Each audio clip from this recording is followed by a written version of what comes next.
இயக்குனர் அட்லி அவர்கள் கோலிவுட்ல தன்னுடைய சினிமா கரியரை ஸ்டார்ட் பண்ணாரு. ராஜா ராணி அப்படின்ற படத்தின் மூலம் தமிழ் சினிமாவில் இன்ட்ரோ கொடுத்த இயக்குனர் அட்லிக்கு அடுத்தடுத்து தளபதி விஜய் அவர்களுடைய 3 படங்கள் அட்லி அவர்களுக்கு ஜாக்பாட்டாக அமைஞ்சது. தெரி, மெர்சல், பிகல் அப்படின்னு 3 படங்களுமே 200 கோடிகளுக்கு மேல வசூல் செஞ்சு தமிழுக்கு சினிமாவில் ஒரு மிகப்பெரிய சாதனையை படைச்சது. அதே நம்பிக்கையோடு அட்லி அவர்கள் பாலிவுட் பக்கம் சென்றாரு. அங்கு அவர் ஷாருக்கானை வைத்து எடுத்த முதல் படமே 1200 கோடி.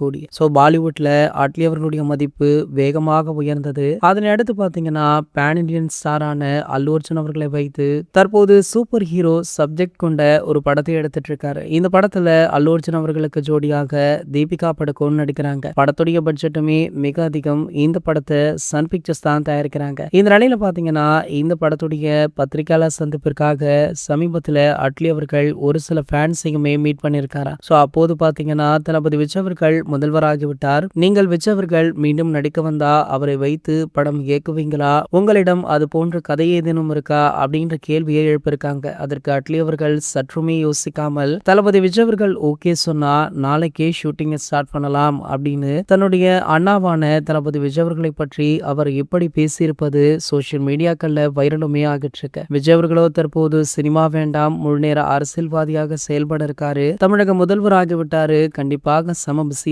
இருப்பாரு. இந்த பிஸி ஷெட்யூல்ல மீண்டும் நடிக்க வருவாரா அப்படின்றது கேள்விக்குறிதான். அப்படி நடிக்க வந்தா தளபதி ரசிகர்களுக்கு கொண்டாட்டம் தான் போங்க அப்படின்னு பல கமெண்ட்டுகளுமே விழுந்துட்டு இருக்கு. இது போன்ற செய்திகளை பத்தி நீங்க உடனே தெரிஞ்சுக்க நம்மளுடைய சேனலை மறக்காம சப்ஸ்கிரைப் பண்ணிக்கோங்க.